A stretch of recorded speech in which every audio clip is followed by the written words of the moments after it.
Hi guys, we welcome to the podcast. This is the Sister City Committee. We are on our third podcast of January. Of What? January, right? This is our third Third? Oh, podcast of you're right. January. It's third. Oh my god. It's the third one. Sorry, I got confused again already. God, All that's right, why so we don't do it this way. just to preface this a little bit, I guess, just to explain the confusion to the viewers. This is actually our second podcast of January, but we're calling it the third because it's technically the third movie. So this is going to be our third podcast, and our second podcast will be recorded another time. I don't know if it really matters because it's not like there's any rhyme or reason to the chronology besides it just being the four movies in the month. We had some setbacks this month. We had a lot of setbacks. Yeah, We're- fuck the person that caused us to have these setbacks. Fuck them. Wait, are you insinuating that? Wait, that's not the right word. Are you implying that it's someone in particular? That Yeah, I'm implying that it's my fault that we've had these what? setbacks. No. It totally is. I basically just had like throat aids for the last three Like 2 weeks. weeks. No, it's 2 weeks. The I've had it past two since the weeks. 4th of January. I just don't know how soon I told you about it. I think I told you about it on the 5th of January, actually. Oh, Because I really? messaged you like the day after and was like, "Oh yeah, Margaret used the COVID test for herself," and we spoke about it in the last podcast as well, didn't we? Um, Oh, that's true. Yeah. Oh my but yeah, I God. basically just had like throat aids, and I've just been constantly putting this off because I'm having throat issues. It's okay. But Well, see, I thought it was because I slept in a few days, and then you were like, "You're never around." no, I don't think it had anything to do with you sleeping in. You were deflecting. You were deflecting because it was because of your throat aids, and so I thought this whole time it was my fault. Wow. Um, A comedy of errors, a true comedy of errors, I suppose. Okay. so Well, the third movie we watched was drive. Drive, Yeah. and that is the. It was technically the third movie for January's unconventional romance. However, this is the second podcast, so it doesn't matter what order we watch the movie in. It's like this is the second podcast. Doesn't matter Okay. about the order of the movies really. Like this this is the second one that we're reviewing at the end of the day. I haven't seen this movie. Did you say you haven't or I you haven't. hadn't? Had not. I had not seen this Okay. movie previously. I had Mhm. only seen one of the movies in January's list of movies, which was the Deadpool one that we've watched and reviewed. So yeah, the rest of the movies for this month I had not seen previously. So I really enjoyed the film and I felt like it fit in really well. The thing is, I do also kind of think, could you not just take this isn't me bashing the theme or anything, but when it Mhm. comes to unconventional romance, could you not just take pretty much any fucking romance film and throw it into that category and be like, this can go in here? Maybe I should just have said like genre romance. I think that's more what. Well, no, because Punch Drunk Love isn't that. I think yeah, you could, I guess, but Because with Drive, it just felt like a romance film with shit that's in the way. Well, it didn't feel like a romance film. Sorry, it wasn't a romance film whatsoever. But it just the romance that is in the film, you just feel hmm like you get that in quite a lot of films. It's just sort of like here's the plot. Here's this guy that's got a load of shit going on. Oh, and by the way, he also wants to get with this girl. I think that I would agree with that until the elevator scene, which we Okay, can go into more detail. But I think it's more about type of characters involved in the romance. You right. know, as we saw in like in Deadpool Because with he's quite awkward in this, isn't he? Like oh he's a really yeah. awkward person, and she's in a relationship with her husband, and she's got a lot of shit going on as well. Yeah, although I think for her that's definitely more of a conventional stereotype or archetype, I guess, for like a female involved in one of these Hmm. types of romantic relationships. But I think for him, even just beyond, because we see a lot of like the oh he's on the wrong side of the track. He's a he's a bad guy, but I don't know. She's gonna win his heart. I don't fucking know. Something like that. That's typical. But I think that yeah, an odd character, at least what we're shown. Yeah, definitely. Um, which I think, Which you've made a few notes about, saying that you think he's just yeah.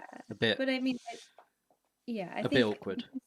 yeah. Well, I think that's the thing is it's like you could probably take how many there's one main plot because we want to discuss the plot Yeah, first. I think yeah, yeah. to try to We kind do. of break down what's going on with these characters.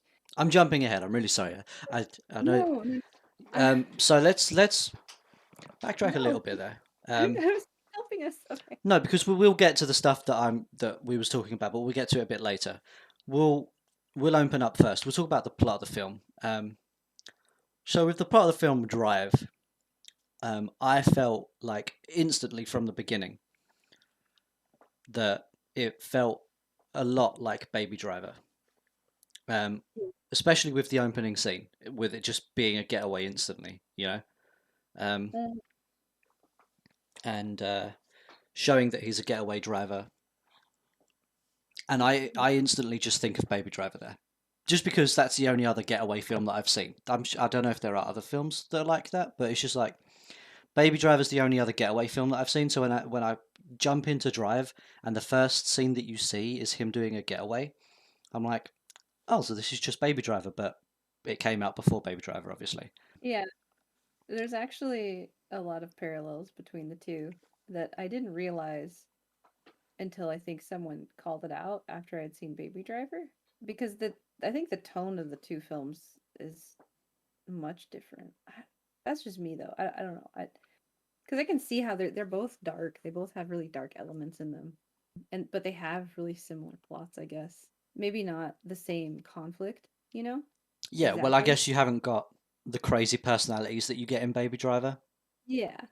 That there are some crazy personalities in Baby Driver, like the couple, and then there's Jamie Foxx's character, and there's all of these personalities that you just don't have those in Drive. Like it is sort of the same film, it's just portrayed differently because you don't have. Kind of stripped down. It's really stripped down. Yeah, I it is. think. Yeah, and also you notice a bit further in. I don't know if this is part of the plot or not, but he's not held down to this job whatsoever. Like being a getaway driver isn't. It's not like he's forced to do this. Whereas in Baby Driver, he is. Yeah, it's just yeah side gig because he likes to drive. I think is the thing. Yeah. Straight after you get that opening scene, he then goes on to. Well, it cuts to him and his day job, Yeah, it cuts to him and his day which is job, not being a cop. It's which you think, honestly, like, as a first time viewer, when you see him just walking around dressed up as a cop, you think, what? He's a cop? And it just turns out that he's a stunt driver dressed up as a cop for a scene that's being done. So that was a bit funny. I mean, I well, didn't that's not laugh even out his loud day at it. job. That's not even his day job when I say Oh that yeah, though. no, it's not, is it? No, his day job is actually you find out he's got a third job, and that's being a mechanic, right? Yep, he's a mechanic. Yeah, it's all just he's obviously, into cars. I Yeah, guess is the thing. I think it even shows him at his apartment, like tinkering with shit. But yeah, so he's a getaway driver. He's a stunt driver. He's a yeah, mechanic. and also And in the plot as well, because there's like three main plots to this. There's the plot where yeah, it's like it's Drive. There's the plot which is what we're talking about, the unconventional romance, which is hmm the relationship between Driver and Irene. And it moves so quickly in the movie as well. I think that's one of the faster moving things in this movie. Like everything else, I don't think it moved too fast whatsoever. But the relationship builds so quickly in the film, at least.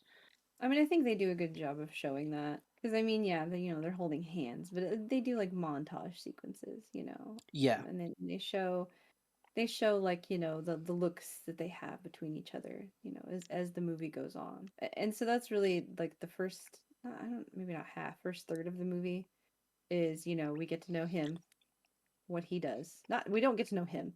We just get to know what he does because he's very mysterious throughout the entire movie. You don't ever learn any of his backstory. hmm I don't think. Yeah, you don't learn any of his backstory beyond There's only a touch on his what. backstory, and that's where Yeah, Shannon says, "Oh, he showed up one day and yeah.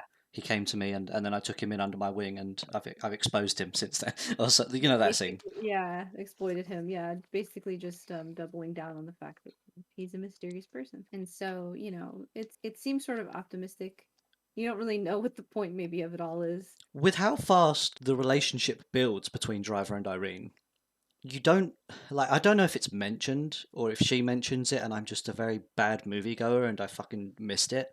But I had no idea that she had a relationship with the baby daddy still, like with the father who's called Standard. I had no idea that there was another person that was gonna come in later, and it's only when she turns around and goes, "Oh, his dad's coming back in a week," that I then went, "Oh shit, the dad's still around. What the fuck? How's all of this even occurred then?" Yeah, because they don't explicitly say that they're still together, and I think it's kind of one of those things where the implication is, because she has a young son, right? So she has a son who's like, I don't know how old he is, like 7 maybe. I'm assuming.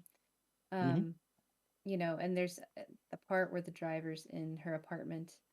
I think was that after she had her car had broken down at the grocery store, right? And Yeah. then he drives her home Yep. after taking it or whatever the fuck.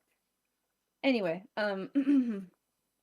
there's a part, and I like the way the shot is framed, but it's the one where, and I think I made a note on it. She doesn't explicitly say it that they're together. It's just I think when he asks who's that, oh, that's it's this one. Oh, okay. Right. There's Yeah, a picture of Standard holding the son. yeah. And you see the driver in the mirror, and then you have the picture of Benicio and Standard, and then she's explaining it. It's actually a really good shot. I like that shot a lot, but I think that she intentionally doesn't say anything about that to Hmm. him.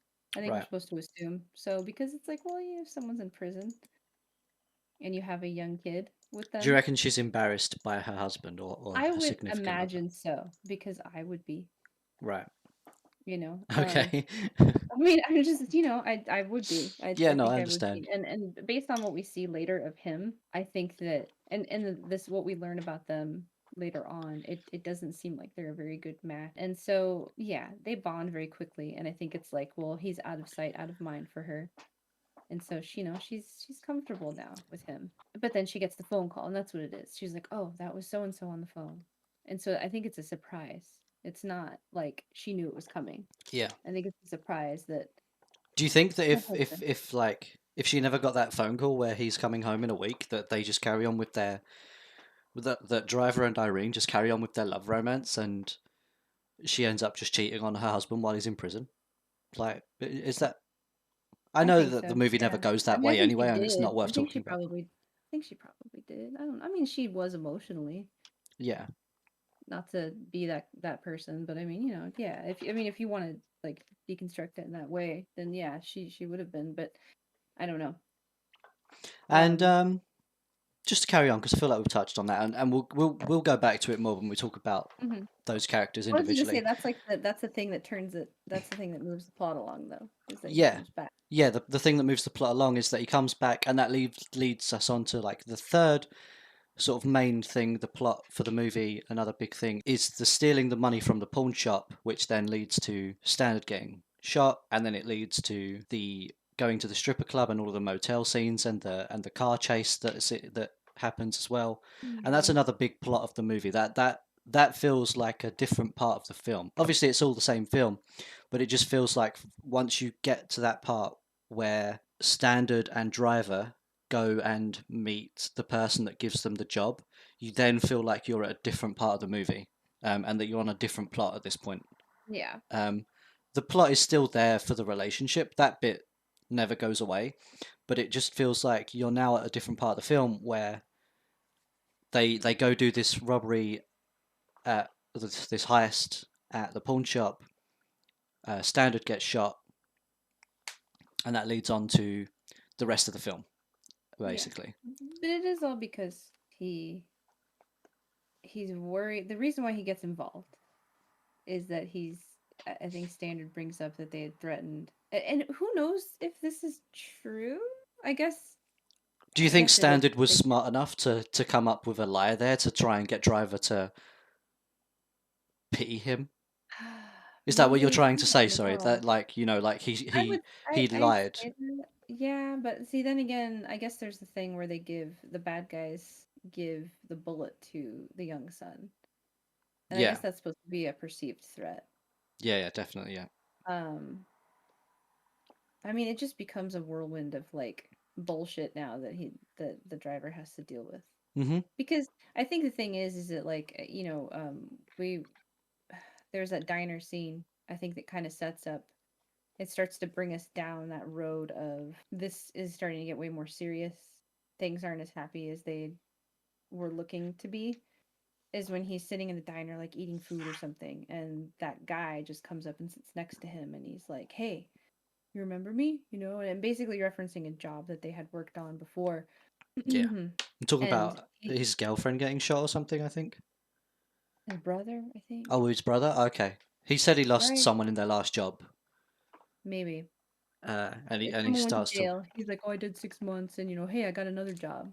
yeah. I think the thing is that it's like I don't know if it's heavily like implied that he only works for whatever Shannon brings him, because I know Shannon's the one who organizes the stuff for him. I feel like because he got the car for him, and for the first one.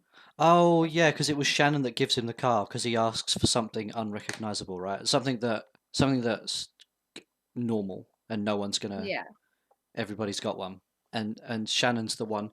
See, the thing is as well, like just to touch on that, I swear the Shannon that you see in the beginning of the film and the Shannon that you see for the rest of the film are like two different Shannons.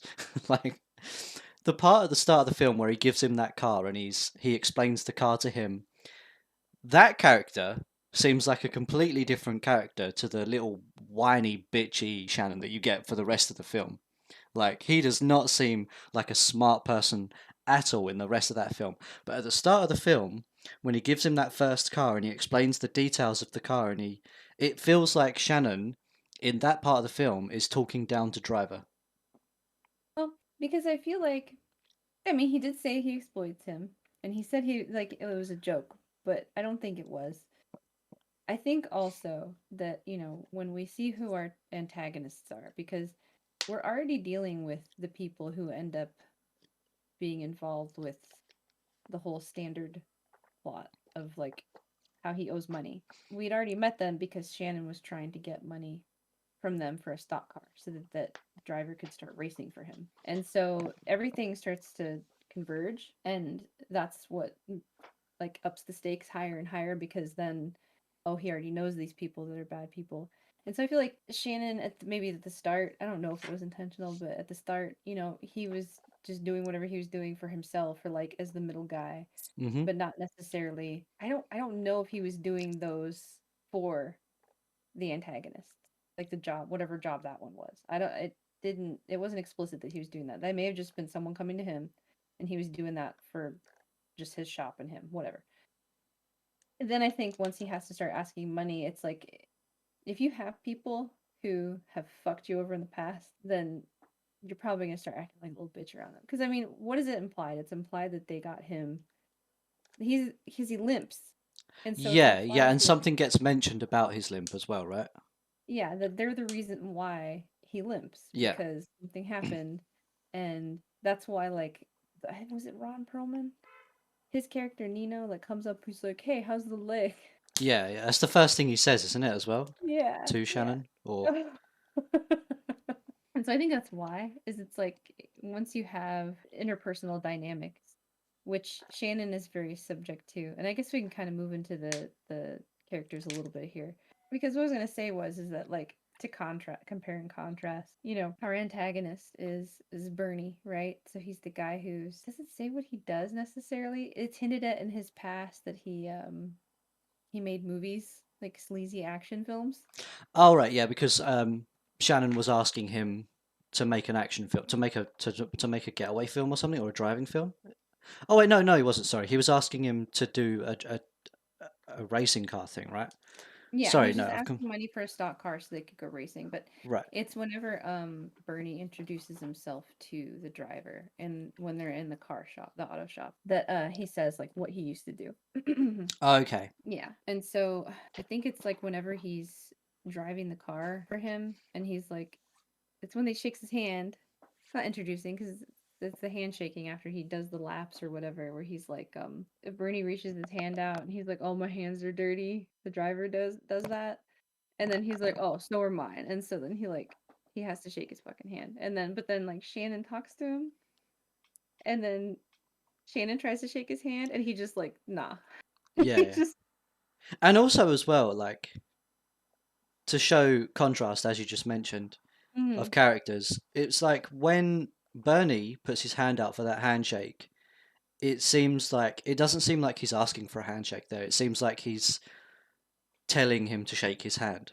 mm-hmm. Whereas when Shannon then goes up to Bernie and talks to him, he then puts his hand out, and it's like a it's sort of like a please shake my hand. You can it's a different Yeah, yeah, yeah. So it's yeah, it's like, the other guy's clearly dominant and like confident, and this guy is just not. I mean, he's clearly been filling this role in this little group of people for a long time.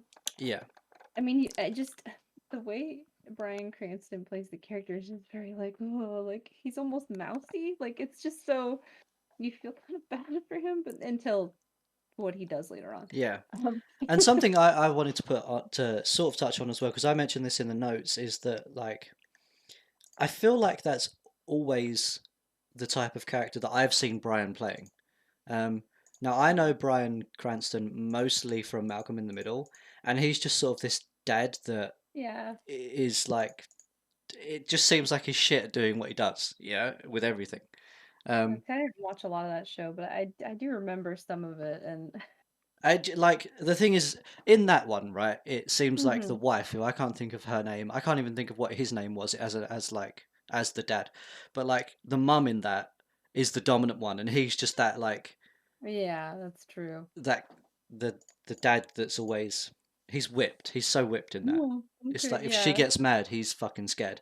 And then like the only other character that I know him of other than that, but I haven't seen this is Breaking Bad. Like I haven't seen any Breaking Bad. I've just seen some YouTube clips or maybe a picture here and there of his character. But again, he just seems very like a very ratty character, like I guess other it's the people thing, would and that's dominate him, sort of thing. yeah, and I guess that's the thing that ends up being.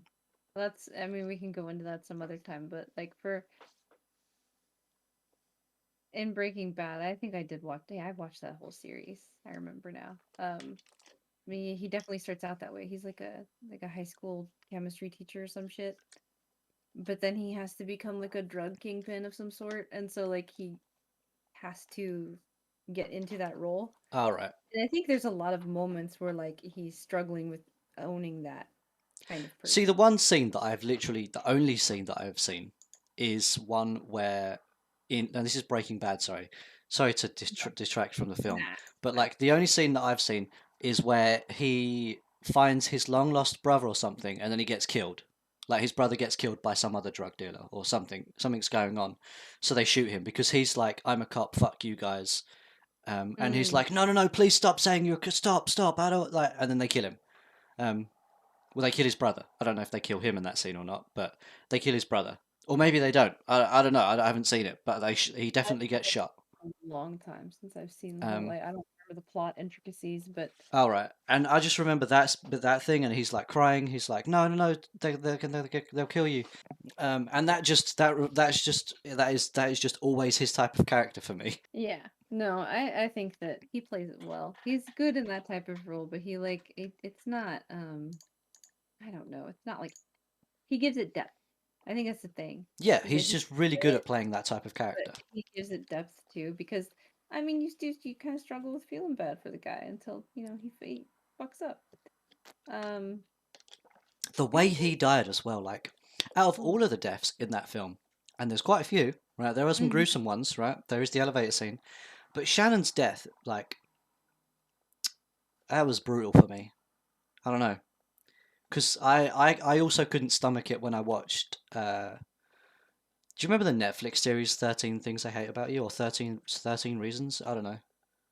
Um, Didn't watch the whole thing. I oh, did you remember not? the But that was sort of like that talk that series talked a lot about depression, and then like the final scene of season one is her doing that to herself, and she lays in a bathtub, and it's just like anytime I see that type of thing, I'm like, oh, like that's a way that people can kill themselves. That's a way that people die. Holy shit! Like he, Bernie, just like slices his whole wrist with the knife.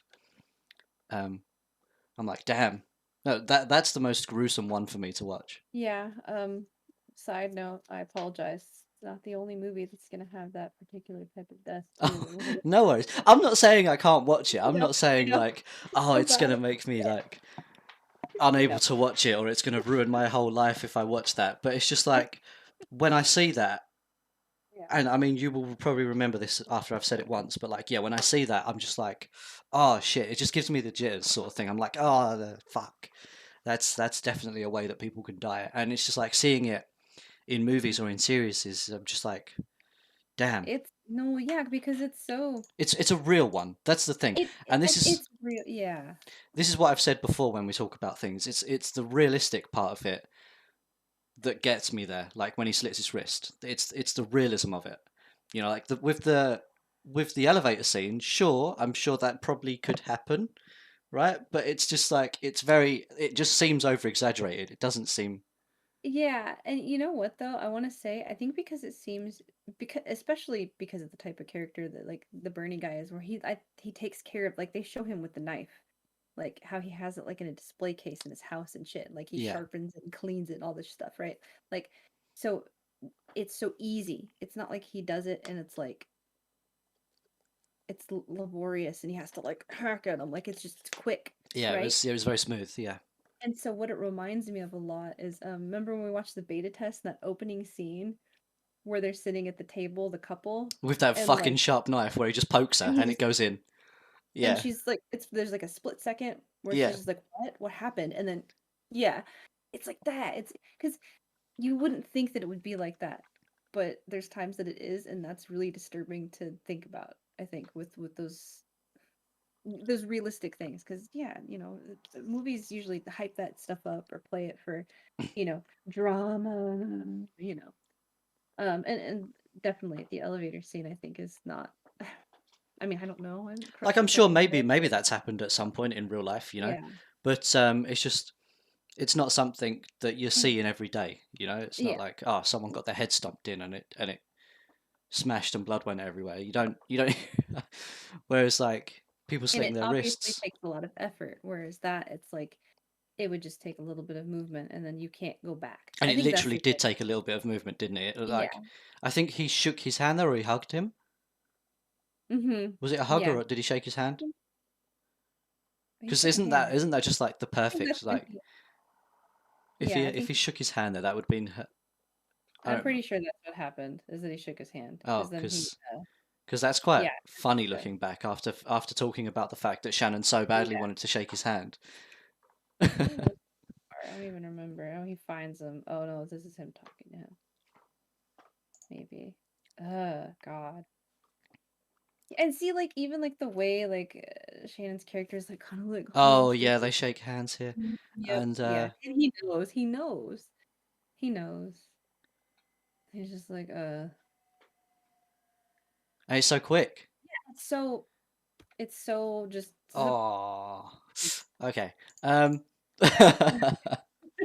so, but yeah, that's basically Shannon's character and Bernie's character, you know.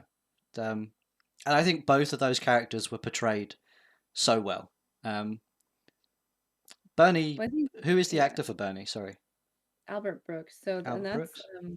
yeah, that's one where like I think he got a lot of praise for that because he's normally just a comedic actor.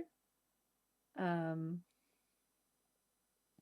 Okay. so yeah, I mean he's been in a lot of different movies, but oh yeah, and he's the freaking and he's the dad fish in Finding Nemo and Finding Dory.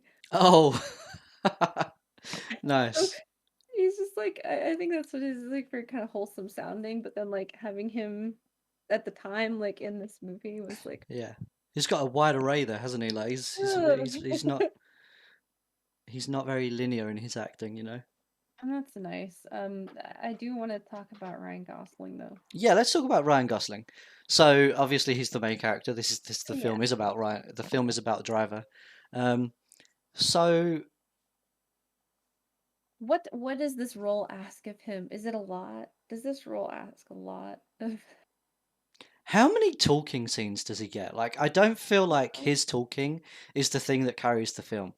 You no, know, like no, the no. talking scenes that you get with Shan. Sorry to diverse here, but we're talking about the driver. But just to add to this, I feel like the scenes that you get where like you get Shannon's talking scenes or Bernie's talking scenes, those are what, in my opinion, carried the film. But the little bits that you get with Driver and Shannon, the romance scenes, they obviously add to it.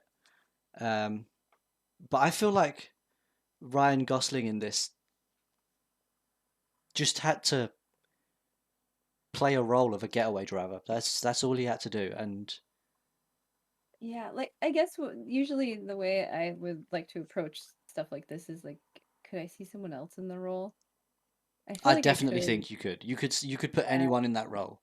Um, And I you, think that's why it's different from like Deadpool. I couldn't see anyone else as Deadpool. In Punch Drunk Love, I personally couldn't see anyone else in Barry's role. You know, Adam Sandler. I think that's character is made for him.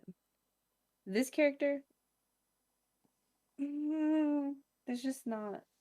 I don't know. And it I don't could know if have that's been anybody that looked like Ryan Gosling, or no, maybe yeah, not even look like Ryan Gosling. Like the thing is, right? Who was the guy from Nightcrawler? Sorry, Jake Gyllenhaal. Jake Gyllenhaal could have been in this film in Ryan Gosling's place, and it would have Yeah, he been the could same have. thing, you know. Fuck, you know what? I'm kind of interested in that idea now. Wondering what that would have been like. Or like even um, Cause see, that's someone who I think is really good at playing that type of character. The more like, cause have we watched, or we at least talked about a couple things he was in. I went on like a whole spree of watching stuff where he's good at playing like intense, but like there's neuroses and he's speaking, and there's like I don't know, it's he needs an Oscar at some point. Ryan Gosling, I don't think needs an Oscar for anything. That's horrible for me to say, but I just don't. Even like La La Land, like did you ever see La La Land? I don't think I have. Okay. It was okay. I really liked it when it came out. I've never rewatched it and I don't have a desire to. And it was nominated for so many things. I think he was nominated for that. Let me see. Was he nominated? Oh, he wasn't nominated. Just kidding. I don't think he was. Was he? Let's see, in 89. That was a really controversial year too. Um, I don't know. That's horrible to say. He's he's okay. He's serviceable in this role, I guess is what I'm trying to say. Yeah, I What mean we should what we that's the point of should what it was. It right. was like He's good. anybody could have done that role, you know. That's what I'm saying. That's what we're agreeing on here. Like Jake Gyllenhaal could have done that role. Like Chris Pratt could have done that role. It's just playing a character. Yeah. It was just filling that character, and I don't think Ryan Gosling specifically doing it is what made the film great or anything. It was just I think it was just an easy enough character to play. Um, I think when I was reading about there's trivia on like TV tropes about this before this movie became what it was like a high budget action movie and I think Hugh Jackman was attached. oh, I could So totally see Hugh Jackman in Ryan Gosling's role there. I Actually, I mean I could, yeah, but it's like I think it maybe based on how they present the movie because it's an odd film. It really is kind of odd like when it comes to, our characters like the dialogue and everything. I know that was kind of at the end of what we're going to talk about, but I feel like here just based on our characters and what they say, it's probably the best time to talk about it. Like it's all very real. Most of it's really realistic besides like the weird pauses. Like just in terms of the things people say, it's like okay, yeah, I get that, but it's not anything unique. And I feel like what makes this film unique, I think is the thing that I'd want to talk about or I think would be important to talk about because why not just watch Baby Driver? Or why not just watch like what's another similar type of movie? well, that's what I've said. Or like I said that before, didn't Baby Driver's the only thing that I can compare this to movie wise that I've seen. Yeah. Um, but like I still, it's not. I don't think it being unique is the reason to go watch a film, it's like I would still turn around and say that this was a good film. I'm not for a second saying it's a bad film because it's not unique, but like it definitely is there a uniqueness to this? I think there is, but it's like I don't know how to pinpoint it. It's the And fact it that is it's a a getaway thing. driver, right? Like there's only I mean, I can personally only name one other getaway driver film, as I've already said, um, and it's cool. It's got that emotional draw to it. Um, I think the romance part of it is the draw for this. I don't think it makes it unique though. But like you do sort of get into a position where you want to know what happens with his relationship with Irene, and that's why you carry on watching. Well, that's what it was for me. Maybe it's different for someone else that's probably seen this, or maybe it's different for you. But for me, it was I wanted to know how his relationship with Irene was going to finish in this. You know, because when you find out that Irene's husband is it husband or just boyfriend? Sorry. No, it's her husband. Right. Yeah. When you find out that Irene's husband, Standard, is coming back from prison, and you find out what the type of person that Standard is, and you instantly don't like him either. Like you think he comes off as a bit of a dickhead. You're just like, oh damn, that's thrown a wrench in between things between Driver and Irene, and you just sort of like, oh, how are things going to happen now? So then you keep on watching it to see what he's going to try and do next to make things work. Yeah. I think I And I think just that think anybody's face could have been Driver's face in that role. but I In that think role. yeah, but I think the character and like what he does is what makes it interesting, right? So like yeah, like how is he gonna do things? Because you don't know anything about him. And I guess maybe that ends up being the draw when you see like he's not afraid of hitting a woman. He's very, and I think it's because he has principles. It's not like he just hits a woman willy nilly. Like he's He upset doesn't just go because randomly smacking women, does he? It's just yeah, that one scene where because he was yeah, trying to help Standard at that point, which is yeah, crazy because, like, I don't know why you'd want to help that type of character, but I guess he respects Irene. Not only does he like her a lot, but he respects Irene. He respects Irene's son, and I guess in Tangent, he has maybe I don't know. I don't know if he respects Standard or if he just wants to help him because he wants to help that family. He wants to help them survive. Um, yeah. but yeah, he then becomes, I guess, attached to Standard because he knows that like it's Irene's husband, and he wants things to go great for them. Um, I will say, okay, so this is I'm gonna make this super personal, just as like a personal anecdote, because I think there were things that I made like notes on in this that like why I at the time when I watched this movie, these things were not true for me. Um, but like now rewatching it, they are, and so it sort of it hit a little bit harder, and it made me understand maybe some of the stuff a little more. But like I think we talked about the part where he meets Standard in the hallway, right? Like for the first time, and how like it's tense because he's a dickhead. You know, yeah. he's like, "Oh yeah, you've been helping her. You've been helping her out, huh? You just been helping her out. You've been a good friend." Well, you know, like, and he's just like, "Yeah, yeah." Like, Well, yeah, like because he's instantly insinuating that something has happened. Like he's yeah, trying to insinuate that something has happened there. Um, yeah. And so I think that thing where like he he cares about that kid a lot, obviously, because he bonds with them. You know, he bonds with him, and he bonds with obviously with the mom. But like for me, and I don't have to include this in the thing, but just to for a discussion, like I mean, I have my second son is by a different dad, and so there were times where like you know my husband now, who's his dad now, like when I was still dating the other guy, he still cared about what happened to like if we needed something because the other guy couldn't, provide or whatever. He was happy to because he cared about us and he cared about our son, which I guess all three of us, and so I guess I kind of see that. It's just that you don't they don't spell that out for you in the movie. I like that very that's because it's kind of a unique situation for someone to be in. Some people would be like, why would he give a shit?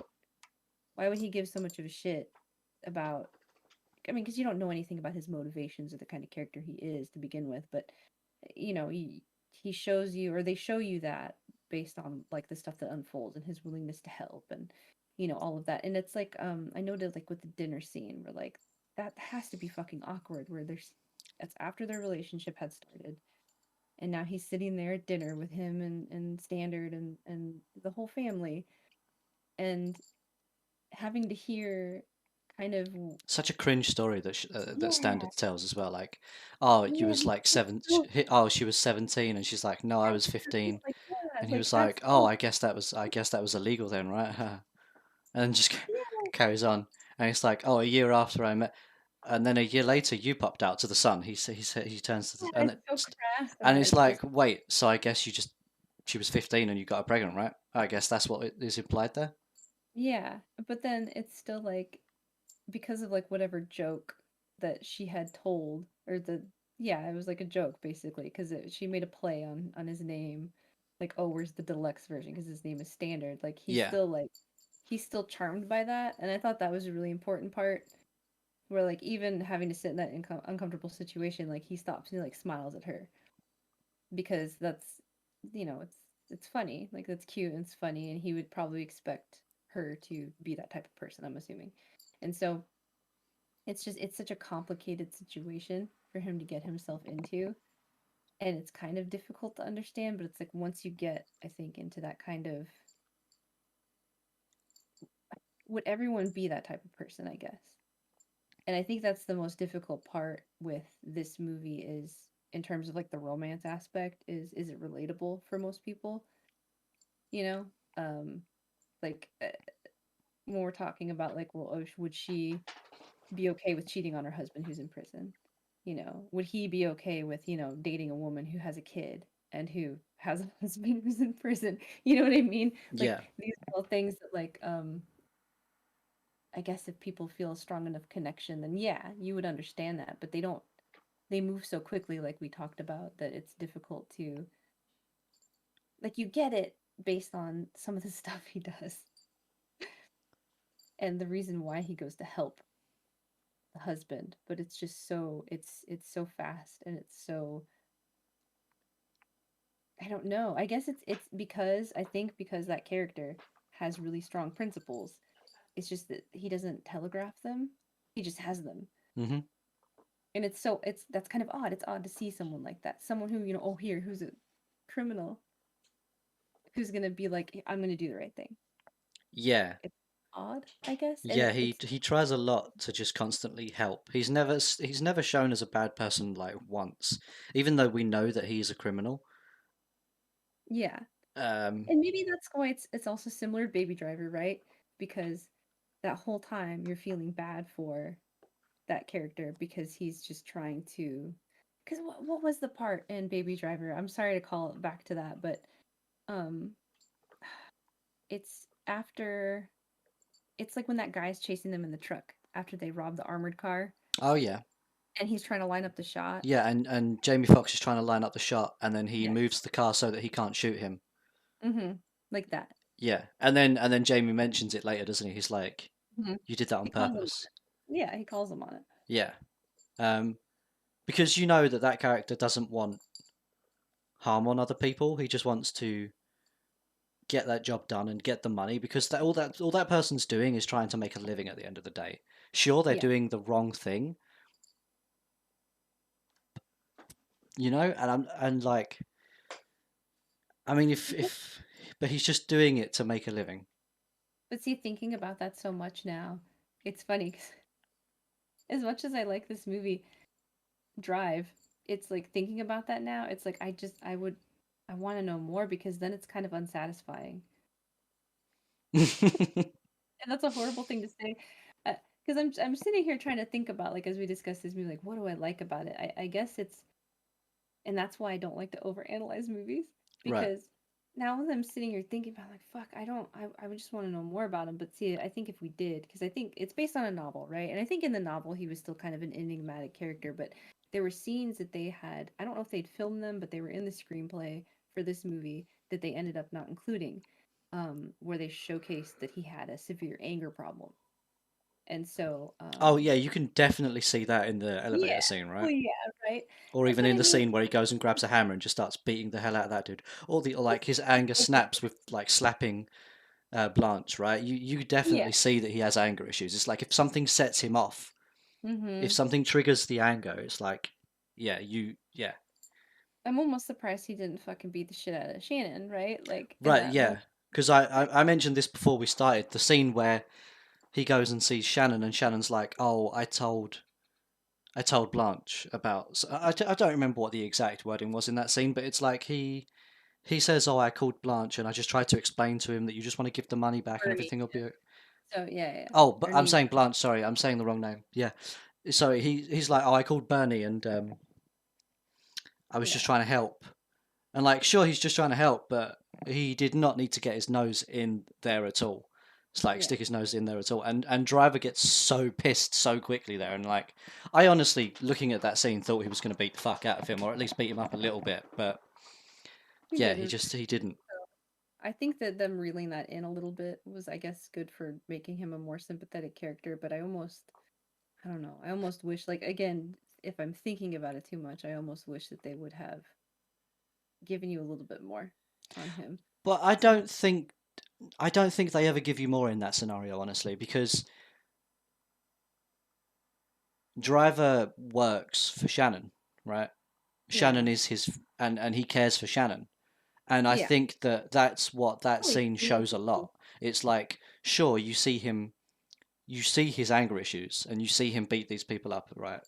But you Yeah. also see that at the end of the day, he cares a lot for Shannon. He cares a lot for Irene, which leads to him looking after Standard when he could have been more aggressive towards Standard if he wanted to, you know. True. Um, But like he just goes into a lot of things without fear.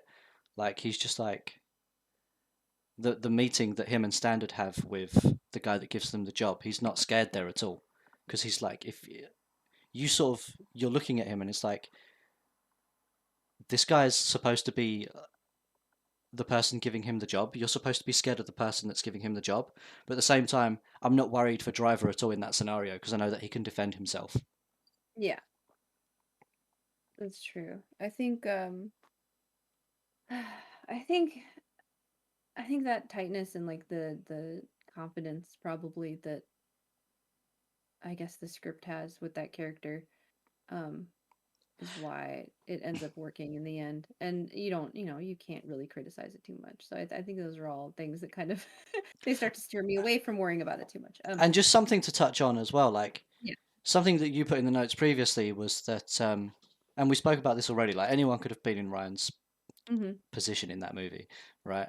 But it's not so much what he says in some scenes, but it's just his mannerisms, his eyes, his the way that he is in those scenes. That Yeah. you just don't feel scared for him. You just feel like he can handle himself, and it's because of the way that he portrayed that character. I was wondering if you wanted to talk about Nino or Blanche's character, but maybe not. I don't know. I don't I think mean, I Blanche's think that character needs talking about. I think it would have been nice to touch on Nino, but I mean, we can skip it it's nice completely. to see Ron Perlman. I like Ron Perlman. That's all I have to say. He can. It's just fun. He curses a lot in this, and it's funny. Yeah. That's that's all. All It's right. really Maybe we don't noticeable. talk about Nino's character then. I don't know. I just did. I'm gonna Oh, include that did in there. you? Oh, you're gonna put that in there? Oh, is that Yeah, us? Okay. yeah. So yeah, he cursed a You lot. can be a little loose about it. It doesn't have to be so. Very small dick energy from his character, right? Um, I mean, the few times, well, like he's spoken about at one point, right, where he's spoken about and he's saying he wants a car because it's like a chick magnet or something, right? A pussy A pussy mobile. mobile. Yeah. And then someone says, "Oh, he wouldn't." Who? I don't know who it was that says it, or even what the quote was. But it's like, I think it was Shannon. Shannon said like, "Oh, he couldn't get pussy if it was something." He tries to get him, and yeah, he goes to talk to. Was he going to talk to Bernie even? I'm sure he talks to Driver there. I don't think he would have said that to Bernie. Um, Yeah, probably. But yeah, and then yeah, you see that very awkward scene where You know the part at the end where Driver wears the mask. Mhm. He puts the set mask on and he goes and stands at the door and he looks in and watches Nino for Yeah, a bit. right And here. Look, Nino's flirting is so awkward in that scene. Like it just looks really and the way he's like, because it's like slow motion. He's like, and the way he's like laughing and like it's just so fucking. I still this part though. Ross dressed for this. God damn it! I'm so mad that that's behind his head. I really wish that there was nothing behind his head when oh, they painted, because the whole okay. part is so good. It's so good. Um so But then it cuts, yeah, and it cuts to here, and then there he is. Yeah, yeah. because he's just that's what it is. So Nino's just very boisterous and obnoxious, and he thinks that he's, yeah, it's the small dick energy, exactly like you said. It works, and then he gets what drowned in the fucking ocean by the driver. We don't even Considering see how it. big of a character he is, he plays like a bit of a bitch himself, doesn't he? Like, Yeah, because the only reason he wants to get at Driver is because he feels like it's going to make him look bigger or something. That's the only reason he wants to try and get at him. Like yeah, Driver calls him up and he's like, he just wants to give him the money and get it out over and done with. But Nino makes a big thing of it, and then he's on the phone to Bernie, and he's like, "Oh, because of so and so, I need to do something because otherwise I'll look silly." Or so. yeah. He just Because it's a thing about how they're Jewish, and so they don't want to because they're part of like the mob, and they don't want to look because they're because he complains about still being called like racial slurs. That's right, yeah. Yeah, And he and wants to so just make a thing of it so that stop, people are scared of they him will or not something, fuck right? with him. Yeah, they It's don't just fuck with that him. small dick energy. He's just like, Exactly. Yeah, that's the thing. It didn't have to be that difficult. It really didn't. yeah, not at all. Like what he's giving the money back. Here, you can on a silver. He calls him. I, Really that didn't need part to that make a thing of it. confounds me. Yeah, it confounds me a little bit. But I mean, who fucking knows why people do the things they do beyond the fact that they just don't want to get called. They don't want people to make fun of them and laugh at them and point. Yeah. Um, Um, and then you get the scene where Nino gets got. Um, which I like that they just show it from like they can show you a little bit of it, but they don't show it actually happening. Like because they just suddenly they go back and it's like him just standing they're in the tide and he's just backing up into it like that. He's like so fucking scared of him that he just keeps backing into the water. yeah, he just keeps backing into the water as if it's like, oh, I'd rather die this way. It's Yeah, like, yeah, he was so scared here, considering it's just crazy because like he's a big dude. yeah, Like, if anything, you should be scared of his character, but he just never once comes off as scary, really. Like, he's just yeah. doing the shit that he's doing because he wants to try and impress people constantly.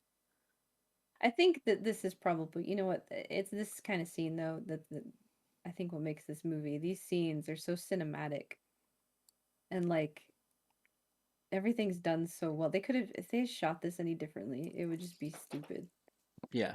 And to talk slightly on um, the editing of the film, like with the cut, the how smooth it was and everything, I don't think anything was choppy. You know, Oh um, yeah, no. I don't think so either. I think that I think it technically, very smooth editing. yeah. I never once thought that the music was bad, um, and it I think always that just felt music very is smooth. I think the music is one thing that's kind of unique about the movie though.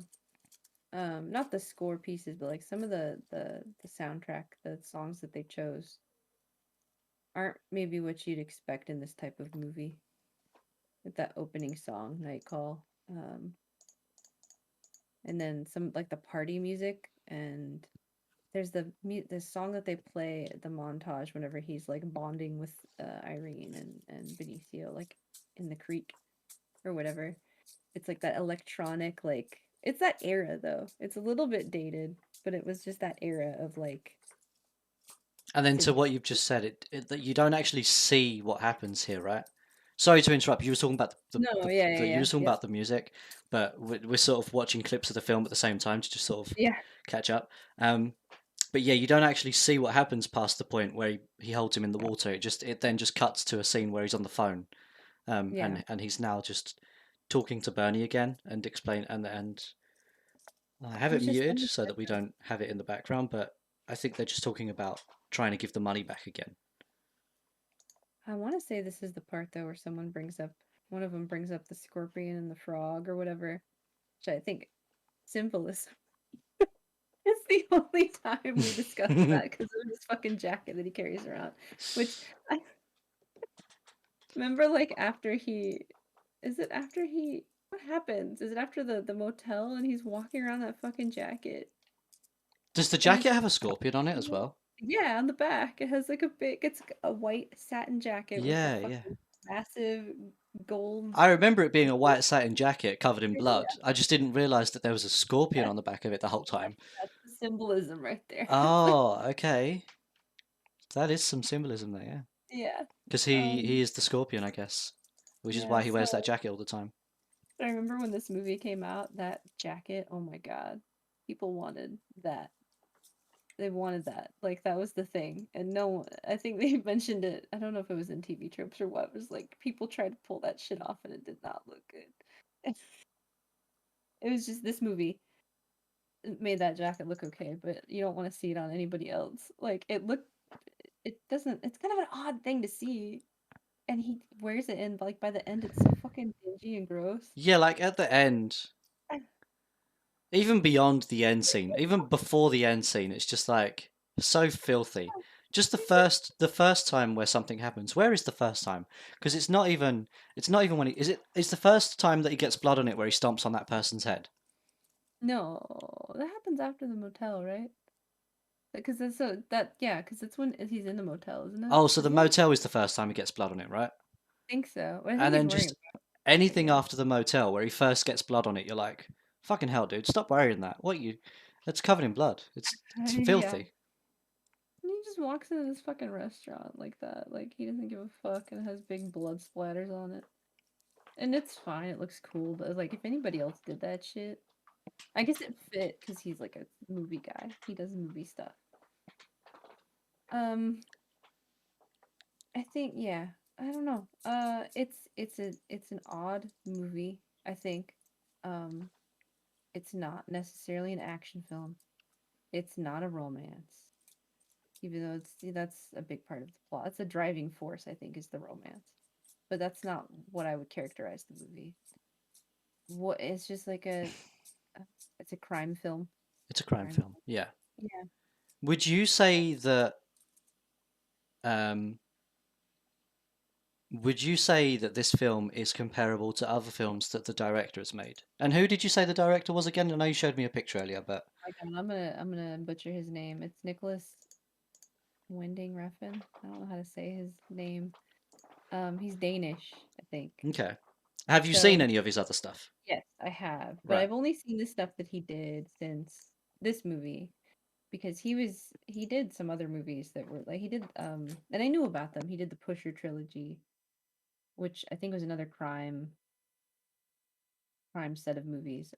They had that guy, Mads Mikkelsen, he's in a lot of stuff now, but I remembered him just being in Casino Royale as the villain, and I thought he was very dreamy. Sorry, but he's those movies. Um, was like a drug dealer. But he did those movies. I guess all three of them. Yeah, he directed all three of them. And then he did Bronson, which has Tom Hardy. It's Yeah, supposed to I be feel like good. everybody knows Bronson, right? Or at I least you haven't should. seen it. Oh, have you not I seen haven't. it? Wow, I've not seen that's it. He crazy. did. Okay, so you've seen one of his movies. Okay, I so have yeah, seen I one haven't. of his movies, yeah. When you say that he's done Bronson, right, and Mhm. we're saying that this is sort of like it's sort of like a crime movie, right? I Mhm. guess in that sense, he seems very akin to doing crime movies. Um, when you because you said that the other film that Oh you've yeah. seen is crime.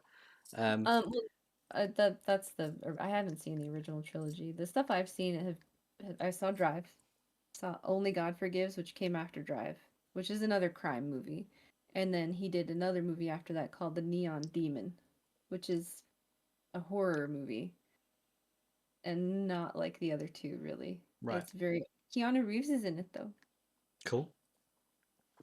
as a very sleazy, very fucking sleazy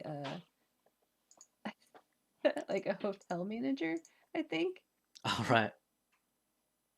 Um, Oh man, I don't know. There's necrophilia in that movie. That movie's rough. I saw that one in the theater. It's good though, but it's something. He has a style, I think. I think he definitely has a style. And I think he likes to lean towards more atypical crime, like grittiness. It's he does it, I think, in his own way. yeah. I couldn't tell you how. It's different, but I once someone's like, "Oh yeah, that's that guy." Oh, okay. I wouldn't mistake it to be someone else, I don't think. But yeah. I think he cares a lot about every little aspect of his movies. I think he's very focused on the coloring and the music and There's the definitely a lot of tension in the movie. I think when, like, as we're talking about direction and comparing it to other movies, and you're talking about the type of movie that he does, um, and when I'm comparing it to Bronson in my head now that you've told me that he did Bronson, I feel Mhm. like he's very good at building tension. There's a lot of scenes, like for example the scene in the parking lot.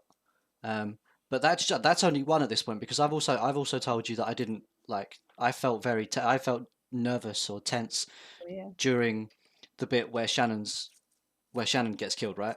That Mhm. that was another bit for me that um it just it's some sort of emotion. I can't tell you whether it was like nervous or tense, whatever.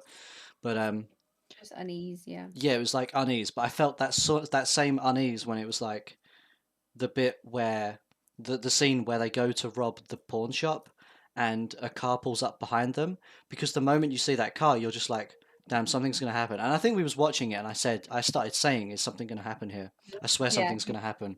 Yeah. um I just instantly started freaking out at that bit because it's just like you see that car pull up, and I really hope that anybody that's viewed this movie before, if you haven't seen this movie already, I really hope that anybody that saw that movie for the first time just knew the moment you see that car pull up so weirdly, like, and it shows you that car specifically as well. You're just like, what is that car doing? What's about to happen? Mhm.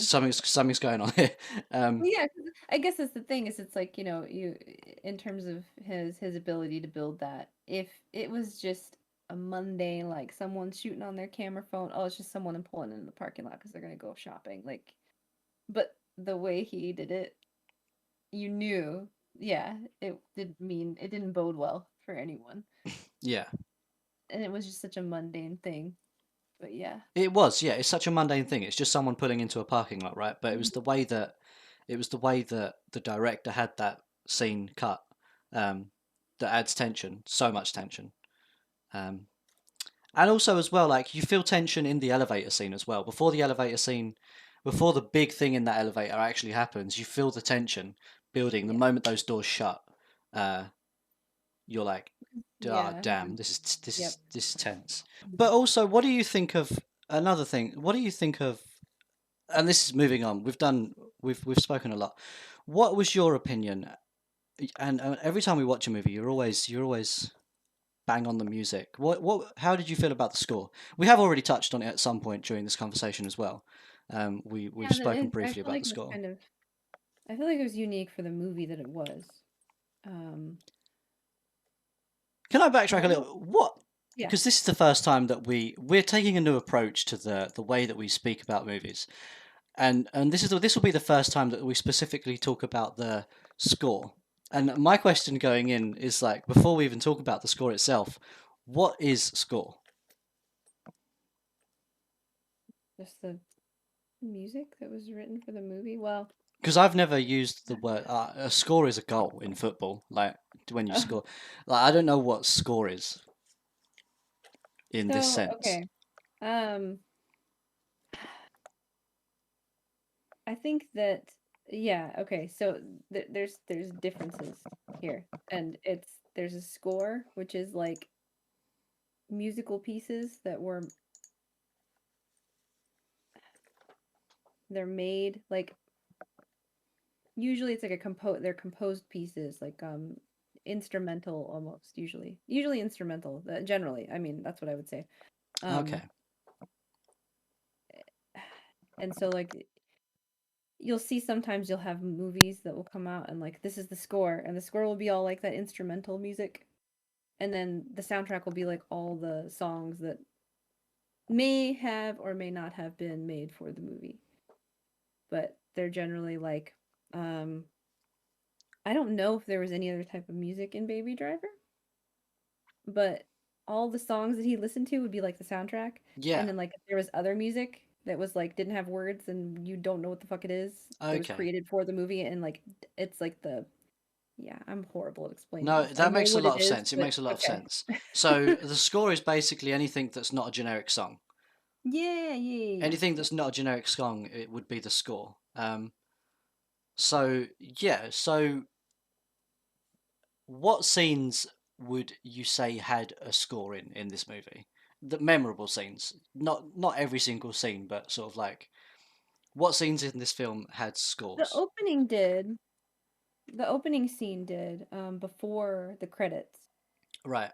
It had like it And had that's the just like part where you see him do his first um, getaway getaway, thing. right? Where he's sitting in the car waiting, Mhm. and that scene has a score. Um, and That that one that was really, good. That was a yeah. good build up. That felt great in that one. Um, Yeah, so I I, think for to kind of continue with the tension, right? Like yeah, there it slowly builds to because he keeps running in with the cops. You don't know if they're gonna like make it or not. And then like I think it coincides editing wise, it ends up coinciding with the radio. He turns on the radio and it's like a baseball game.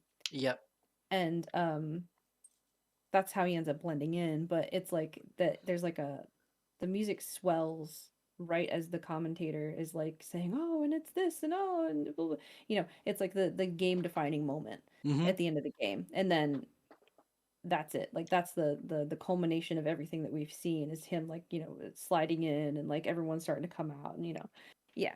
and you're And listening to then sort of which team wins the game, and then I think he puts that team's cap on and walks yeah. off like as if he'd just come from celebrating. Yeah, Um, he like turns his jacket on inside out and just, yeah. And then I think another I know there's a lot of portions that did, but I know,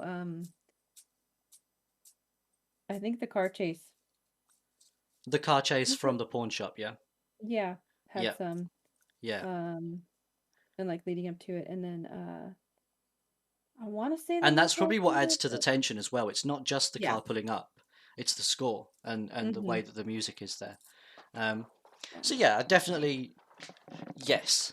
I Score wonder who did the equals score, yes. honestly. Score equals yes. Um, yeah, and then they chose some interesting songs for it too, which we already had talked about, like some just electronic songs, and I was like, I don't think people had seen music used like that for this genre yet. It kind of heralded the whole subgenre. I think I saw on like the TV tropes thing, it was like 80s, 90s synthwave. Like eh, maybe that's why I liked it so much, but now I hate anything that's like that. Like what is it that's like that? Cyberpunk? Was that something that had come out that kind of killed it? No, maybe not. I don't want to do too hot of a take there. But that was something that definitely was a big deal in like the 2010s. Mm, Was a lot of that neon and, yeah, city lights, sunglasses at night, and which then that's kind of the you character. do get Yeah. quite a bit of that in this film. Yeah, that's Uh, yeah. Because I mean, initially, I think that was something I was gonna talk about, and maybe I even talked about last time. But when we were trying to come up with themes for this, I had put this one initially in like a genre throwback category with the guest and fucking Strangers 2. I don't know what the fourth one was because we doing four each time, but I think that's the other big like if you had to categorize the movie as something, what's most memorable about it probably is just that it's like it has a very particular aesthetic, I guess. hmm That's yeah, that's probably what I would say. And I think that's probably what makes it the movie that it is that you're like, "Oh yeah, that fucking movie. I know that movie. That's the one with the music and the. Yeah. I feel like that's how people would probably call it. Um um. yeah. So past the score, Yeah, we'll touch on product design. Which production design. production design, not product design. You say Sorry, product design. production. I'm like, I did talk about product design. Such an idiot. "Mm, This is my first time. Okay, no, it's past okay. cast score. We'll talk a little bit on the production design. So we'll touch on. It felt it felt like everything in this felt real. Yeah, Like his room seemed real to his character. It seems his like the little type of studio room that he would apartment. live in. Yeah, Um, it was very yeah. minimalist, which I think you've put in your notes before as well. It's very minimal, Mhm, what was in his room. Um, and even mhm. the apartment that Irene lived in, it was very real. The garage, the motel. Yeah, it had kind of like the in her apartment like had the old school tile, and it had like a lot of the colors in it were like not that pleasing to the eye necessarily. I mean, I Yeah, like it. It was and very that's kitschy. yeah, Yeah. and that's very real to the time of the movie, right? To the way where it's set in. Yeah, well, I think where it's what- is it supposed to be it's supposed to be modern, I guess, but it's like what they're going for, that's what it feels like. 'Cause it's like there's a lot of fluorescent like kind of with how they colored the movie, like because the other one like maybe you had just said it, but like the grocery store that they're in, Yeah, it's like a tiny grocery store, but it feels so real. It's so I don't know.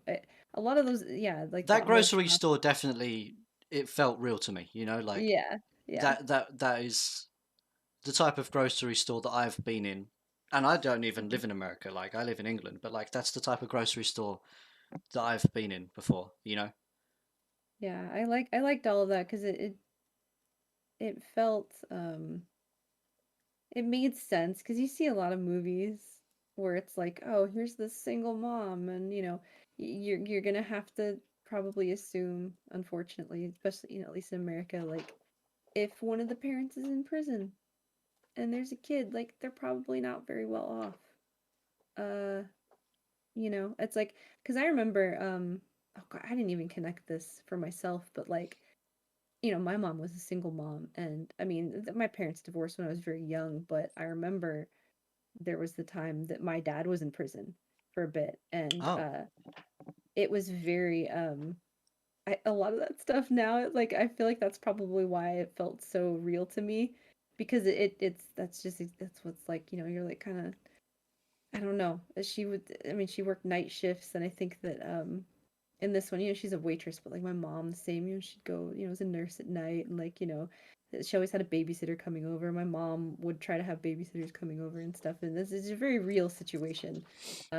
And just like the house too, yeah, their apartment, kind of reminds me of my old house and stuff, and so it's not like one of those movies where it's like, oh, they're living in this fucking massive 3-story house in a fucking suburb, with standing showers and fucking kitchen islands and shit. Like maybe they have a kitchen island. That's more, I think, the era rather than like yeah, it doesn't look like they're rich at all. It no, looks like they're struggling, you know. And I think that that's nice because I hate it in movies where you see shit that just doesn't make sense. I don't know. No, I guess it makes sense in like Deadpool. Their apartment's pretty nice. He's a criminal though. That's probably why. yeah. I think like Deadpool's a mercenary, right? This is the Yeah, he thing. makes He yeah. he gets paid for what he's doing. Yeah. And I guess you don't even need to assume it. I'm pretty sure it's said probably somewhere at some point that he probably gets paid good money to like Deadpool gets paid. This is the thing. Yeah. Yeah. Um, Um, I'm trying to and think. the I'm thing sure is as well, we'll have like it. Yeah. Driver has three jobs, and one of them is a getaway driver. So like you could say that even he gets paid, but like he lives the life that he lives because I guess he doesn't want to live a big, um, Yeah, and I think expensive that life. maybe adds Like to like his mystery too. I don't think it's something that's important to him. I'm sure he And has money, and the thing is as yeah. well, like at the end of the film, where he has to give all of that money back, and then he has to go start a new life, basically. Um, you don't. I don't. At first, I was like, well, how's he getting the money to go live another life? But now, as we're talking about it, he has just been working 3 jobs. One of them was a getaway driver. He probably has a decent amount of money saved up somewhere. Yeah, Um, so squirreled if away. Yeah, yeah, so if he has to go make a new life, then I'm sure he can do it quite easily. Whether he wants to make it a luxurious life, he can choose whatever the fuck he wants to do. Yeah, yeah. Well, maybe not that much, because then he would probably want. Well, no, I guess at that point he is worried about their safety still, because he doesn't know if there's other people involved. Spoilers or not, or whatever. Basically, him having to worry about, because what it all culminates in is him being told by the antagonist that he's gonna have to watch his back the yeah. rest of his And I think you did mention that a little bit earlier on. I don't remember where, but yeah, yeah. he does get told that he needs to watch his back for the rest of his life. I don't know if you have actually mentioned it yet, well, as No, I we've don't been think talking. so. I do remember reading it in your notes, but yeah, he gets told at the end. I think I was wondering how long he'd have to lay low, because Oh he right, yeah, obviously yeah. he dispatched both of them. Spoilers, but He yeah. does get That's told by both of Bernie them. at the end that he's gonna have to live the rest of his life looking over his shoulder, constantly worrying. But then Bernie dies, so who cares, right? And the money just gets Yeah. left out on the open road. So Yeah. Yep. what a crazy ending! Like he could have just walked off with that as well. Like Yeah. it's so But strange. again, It's strange that Nino acted the way that he did, and then it's also strange that he just left the money out there and just like didn't take it in the end when he could have. but I Um, guess he doesn't know. He doesn't know. I mean, he doesn't know if there's more people involved, because he didn't care to know. He just wanted to be rid of it because he knew it was bad. It was bad news. How much money was it? It was a lot. it was a Was it million, like a wasn't it? million? It was $1 million fucking It dollars was a million. for a pawn shop robbery. Yeah, They weren't expecting that. It was obviously there's something more going on yeah. there, And I and I mean, don't think. they weren't expecting Standard to get shot as well during it. Yeah, and I don't think. I think that it's based on what we're shown of the antagonists, that it's not. It is just them. I don't think anyone else is coming for that money besides them, because a million probably isn't that much. It's a significant amount, but it's like not. It's probably their level of money, right? Those two. Do you think? Um, I think so. That's definitely a Bernie and take on it. That yeah. is because I never thought of that. Uh, I always thought that they were being truthful in saying that it's someone else's money. I don't know. I just, because I feel like it's probably just the way that he acted, like Bernie. Hmm. I don't know. I just felt like he had a lot of pride in being like his own. I don't know. I just don't see any interaction, and the way that Nino talks about it, when he's like we talked about earlier, where he's like ashamed of basically that's his motivation, is that he just doesn't want to fucking deal with people calling him names and whatever. Yeah, I feel like they're on their own little island, really. you know I think that if someone found out, whoever else would found out that they fucked up with this money, they probably would be more mad at them. They probably would do exactly the way like Bernie reacted. They'd probably still react that way to him. Like, why did you guys act like that? Just take the fucking money back. yeah. You know what I mean? And so I just don't think that it would end up making the driver a target in the long term, Hmm. because I think anyone higher up than them would just be like, this is small. Like, you guys don't need to, over this. I don't know. Nino's Um reaction to it was so stupid. Yeah. yeah. Well, I'm sure we can all agree, even the person whoever's listening to this right now can agree that Nino's reaction to just being told that he was going to give him the money back and then making a big thing of it was so It was a stupid. posturing thing. Yeah, he was posturing, and he was Yeah. just, and then that's He's why just like trying to. Bernie was upset that he had to kill that guy, the strip club guy, Cook or whatever. Oh, right, yeah, yeah.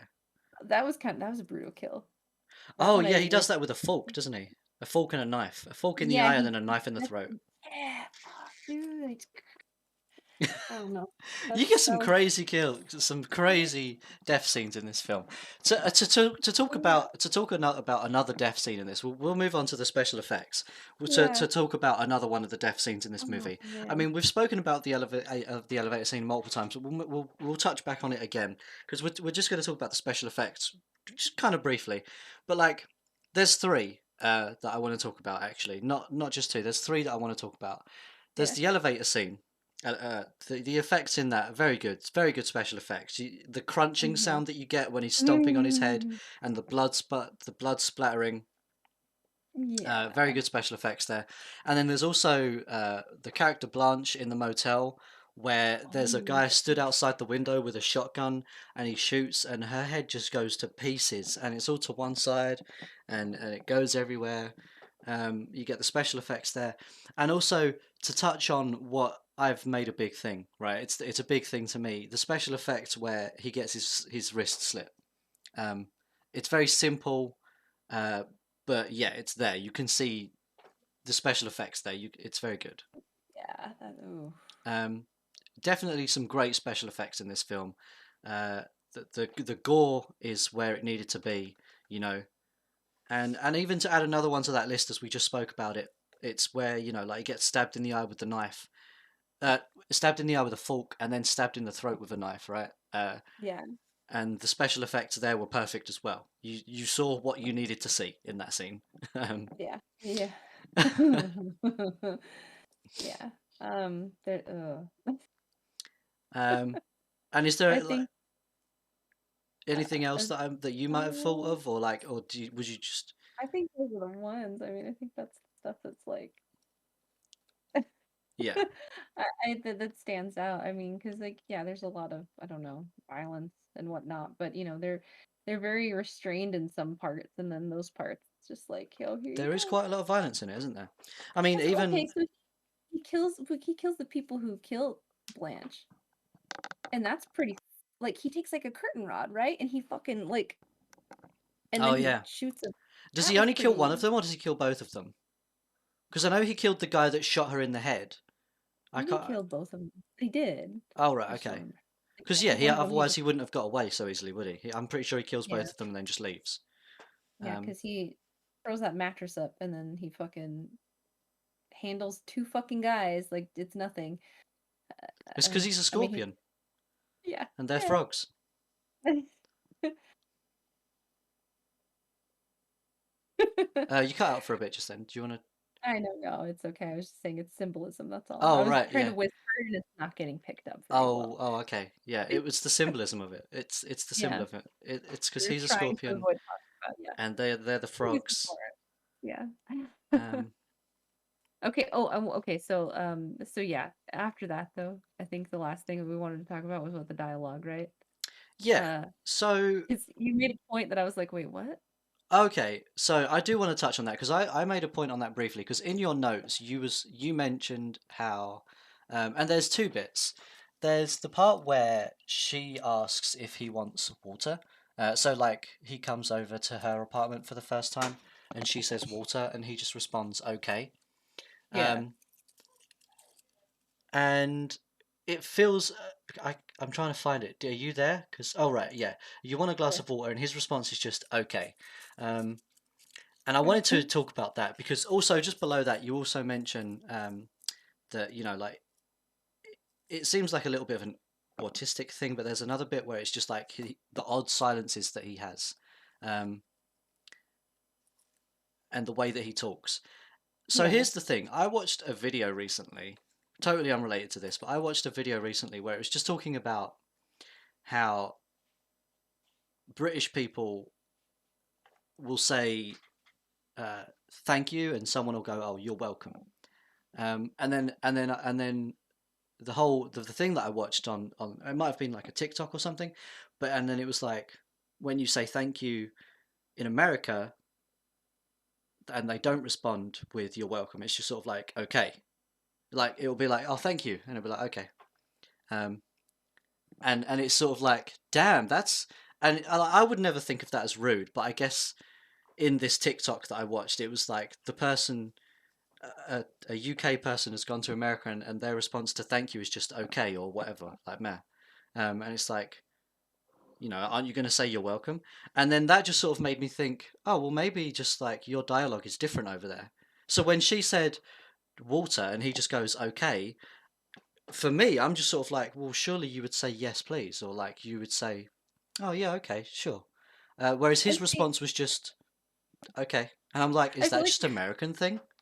I feel like I'm learning things about myself right now because, like, okay, so for me, I guess the reason why I thought that was odd is because, like, it's unnecessary, I guess, just in the grand scheme of things, probably. Maybe that is an American thing. I don't really know. Um, because my grandmother had a huge influence on me when I was growing up over like just saying things in a polite way because it made communication easier. Yeah, Because then you wouldn't make someone stumble and think, well, did they mean something else by not saying this, or did this, or is that pause because of that? It just was efficient because politeness was efficiency. And I valued that because my grandmother was so like all about the like, well, if you say thank you, you say you're welcome. If you, what you just said, you say please, you say thank you, etc. All that. yeah. Like, and something that but I don't, now that I'm trying to think about like where else have I do I encounter that? I don't really encounter that anywhere else in my life besides with my mother's mother. And she was like just she was a first generation American. So like her mother was English Right. and then her father was Danish, I think. Yeah, something like that. And so she was extremely like bound to those like, I guess, And then courtesies as or well, I social sort of cues. started to think of like other Americans that I've interacted with, and I just Yeah. sort of like I thought, damn, that is kind of true. Like I've interacted with some Americans that just they feel like they talk the same way that Driver does to me. So it didn't Yeah. feel. So when And I I guess read that's what, why, yeah. um, No, so I guess what I was trying to get at those that like because I agree with that because now I realize that like with my husband, I get really irritated sometimes because he won't answer my questions. oh And I mean right, he's on the spectrum a little bit, but like not like that. Because he knows how to say like he knows if someone's saying thank you or this or that because we try to teach our kids certain things, but like I get offended kind of if he doesn't say like you're welcome if I say thank oh you. right, yeah. And I shouldn't feel that way probably, but I realize that's just not how he was raised. But he was raised in like a Southern Christian family, so they're very polite, but it's more like you say yes, ma'am. I hate it when people say yes, ma'am. All That right. irritates the fuck out of me. But like that kind of stuff, I don't know. Because I So think you're right. I guess to my point in the notes that I put, it was that rather than it feeling rather than it feeling like autistic or whatever, it just sort of feels Yeah. blunt. It just sort of feels like a blunt American that I do know those people Yeah. exist. Yeah. It's not so odd, Yeah, it's just I like guess. he doesn't add. I guess it just minimalizes the amount of talking that he's doing, right? Or Yeah. that you would do as a person. Um, it's not being rude. It's just being blunt. Doesn't see it necessary. I think the more character defining trait would probably just be like whenever she would ask him something and he would be silent for a minute. That was, I guess, maybe a little more odd. People don't and it was clear flirting, I think, maybe. But like it was just a strange way to flirt. Like I don't know. I haven't encountered guys that do that unless they're like I don't know. I don't know. I'm not gonna You go down ask them that a road. question and they just look at you and bite their lip and they're like, "Yeah, sure." Yeah. Anyway, So I don't know. But um, yeah, I think but otherwise, I mean, I think it was all natural, except for Pussy Mobile or whatever the fuck that line was. I wish I could look up the fucking line, but yeah.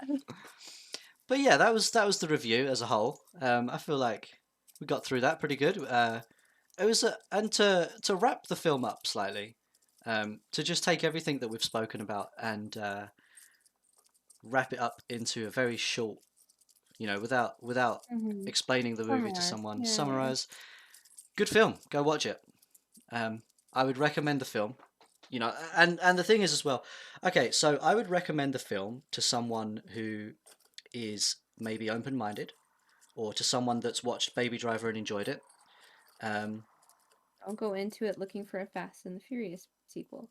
That's more like I think what people get angry about with this movie. It's not a pure action movie. It's don't go into definitely this not film looking for pure action. No. yeah. Don't go into this film thinking that it's going to be loads of car chases, because maybe that's where it differs from Baby Driver, because Baby Driver is a lot of car chases, Yeah. whereas this one is just like two. There is also, Yeah. so you've got the car chase at the beginning, you've got the car chase at the pawn shop, and then I don't really consider what happens with Nino to be a car chase. That wasn't Mm-mm. That was just sort of like they were driving their car at midnight, like and then suddenly he rams car. into them, and then drives into them, and I wouldn't. It's it's Carfu to put it like Oh, the car fu, Godfather. right? Yeah, like Yeah, that's what it is. It's more kung like fu that. with cars. It's um, yeah, yeah, don't go into this thinking that you're going to watch a car chasing film. Um, it's nothing Fast and Furious. It's Baby Driver, but with less car chases. Yeah.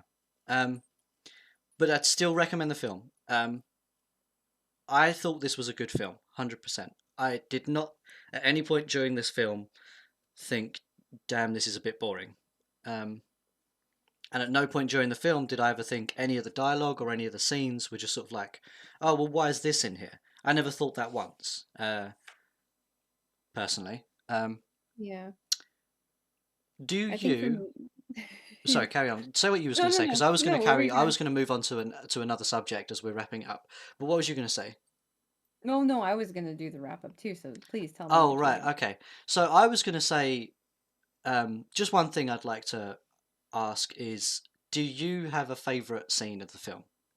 I mean, yeah. I'm, Is it the elevator scene? Is that is it's that is the that your elevator. thing? It's the fucking elevator scene. Oh, right. Yes, Okay. 100%. I, I love Um, that scene.